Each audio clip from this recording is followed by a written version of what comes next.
it's not me, it's you. What you're turning into is some kind of something that I never knew.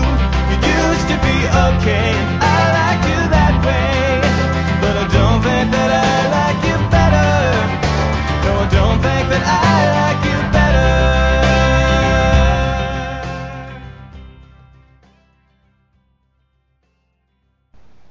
Hey everybody, John Fessmeyer here, MFA candidate at Academy of Art University, working on my 3D modeling thesis titled Bodacious Creed. You can read more about it in the blog. I'll post a link below, or just browse through the vlog.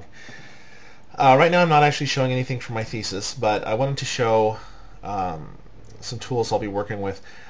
I need to start doing a bunch of the stitching on my character's clothing, and I actually went through and I wrote a list of things I need to do in the next few weeks to detail the clothes, and stitching was one of those things.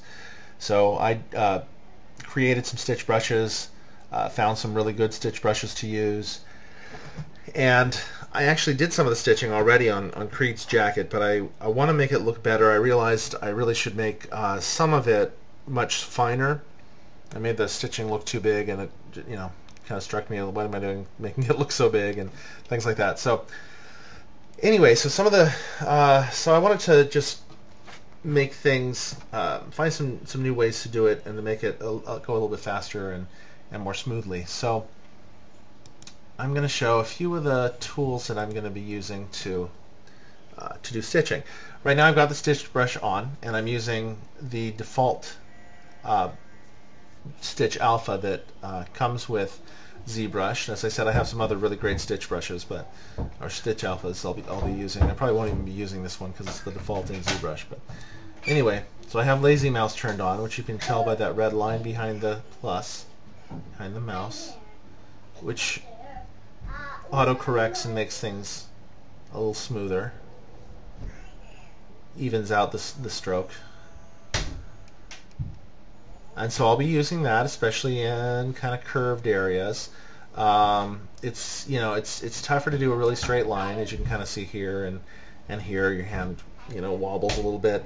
A little easier to do that in sketching. You know, people will often do just like several strokes to give the impression of a straight line, or, you know, you can always erase.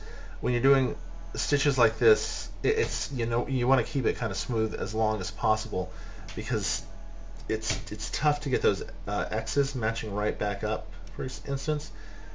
And there we go. See, that was pretty good. But you have to figure out exactly where to start, and usually try a few times. Okay, so that's the first method, just using the brush with the Lazy Mouse. The next method, which I like and I'm looking forward to using on really straight areas to give it more of a manufactured sewing machine look. I have to turn on Backtrack and Snap to Track. So you'll see what that means in a minute. So I choose Line, and then I actually start from my destination and go to the source area, and yep, and just go back, and there we go. And it draws the stitches in. If I didn't have Backtrack, not Backtrack enabled, if I didn't have Snap to Track enabled, it would be more curvy. Let's do another one. Basically, all I need to do is draw the line out, choose a place, stop, and then pull it back. And you get nice straight stitching. Alright, and the other way, which, now I've tried this one, I like the Lazy Mouse one better because it's easier to keep things smooth. If this one could be a little more precise, that would be awesome. I'll describe what I mean in a second. So there's just a path one, and I can start somewhere and actually draw out a curve. Ah, yeah, I thought I stopped, so it just started going back. So basically, draw out a curve, stop, and then, yeah, and then see, it did something weird there too. I stopped, but then it wanted to keep going, so it's a little unpredictable. Draw it down. Okay, that worked right.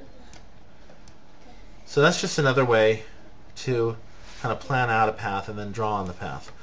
Problem with this is it tends to get a little bit, it actually is less precise than just using Lazy Mouse.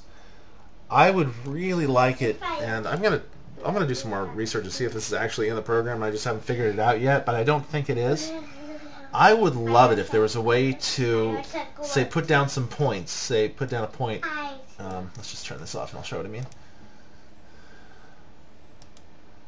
And go to the clay brush.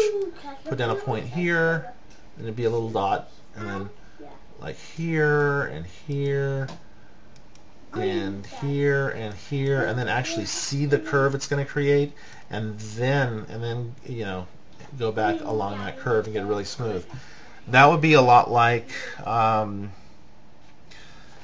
using the NURBS curves in Maya, and would be just a really great way to do that. Really kind of, like I said, make that stitching look really manufactured, as we call hard surface in modeling.